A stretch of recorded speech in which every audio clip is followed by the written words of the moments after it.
video for today ay making pizza rolls recipe. This is ingredients.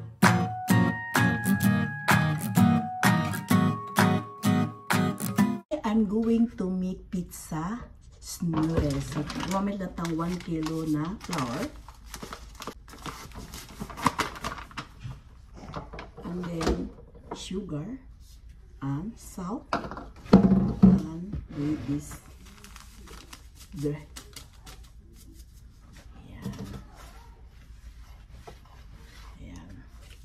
That is i-mix lang natin. Water.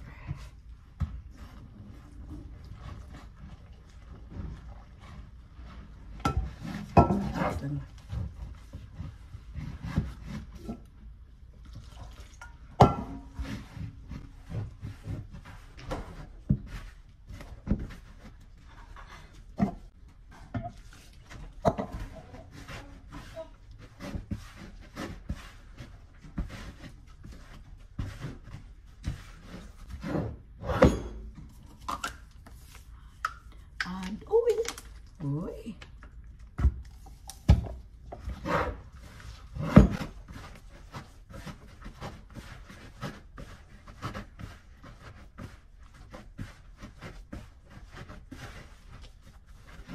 This is to raise in 45 minutes. Yun na guys. And then mag-add tayo ng little bit oil.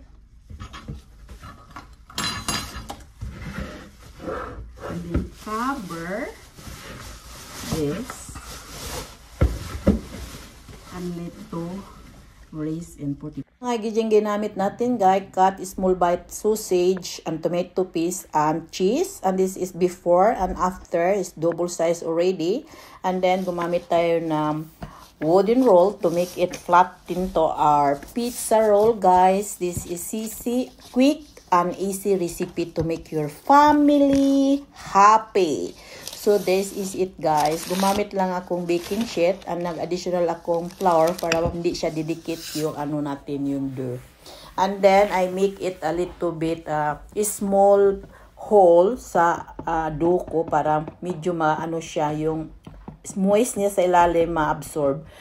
That is my own recipe and this is my own discarte guys. And then mag-brush tayo sa yung tomato paste guys. Then nag-additional lang akong counting ketchup and mix all this together and brush into the dough natin guys. Ano lang, i-spread mo lang lahat, buong ano natin yung platy natin ng pizza para ano yung lahat ng mga tomato paste guys.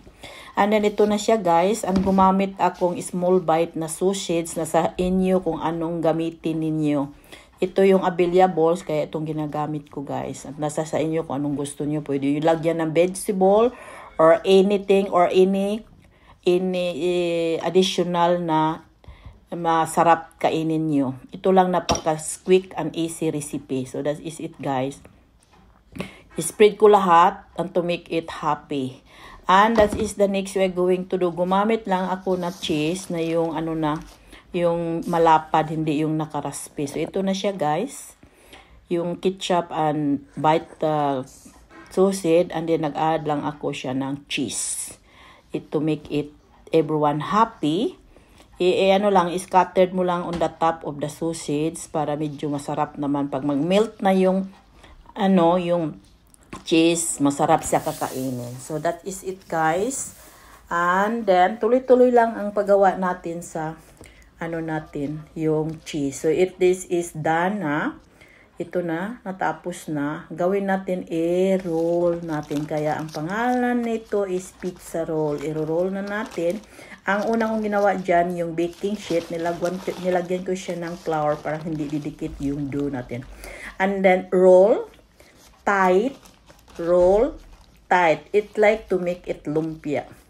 So that is guys, i-roll lang natin and tight. Napaka-easy and quick gawin guys para makakaing masarap ito. So this is it guys. And then ang next natin gawin ito, ikakat lang natin ng slices natin. Ano natin. So ito na siya, ready to cut. So kinakat ko lang siya na guys, pag ganyan. Gumamit tayo ng yung sharp na yung knife para ma-cut talaga siyang mabuti. Ito na siya. Kinakat ko siya ng 2 into slices. At gumamit akong, on the side one, ay gumamit akong baking sheet na baking paper. And then, ilagay ko na doon na siya. So, tuloy-tuloy ng pagkat hantad matapos ang pagkakat na itong roll pizza natin, guys. So, that is it. Ito na siya. Yan. Napaka-simple, ang madali. At nilagay ko siya sa baking pan and with baking sheet para hindi dikit. Ito na. And then, gumawa kong another na pizza roll. Gumamit lang ako ng mais. Of course, gumamit ako ng chopped na salami, guys. Then, nag-additional tayo ng cheese. Ito na siya, guys, with cheese na. And then, kinakat ko na siya. And then, nilagay ko siya sa baking sheet with baking paper. Bake in 215 minutes. Now, that is pizza roll is done. It's so yummy and delicious. Guys, promise, it's so masarap siya. It's delicious. So, ready to serve and let's eat. Sa hindi pa nakapag-follow me and paki-share, paki-subscribe and like. Thank you for watching.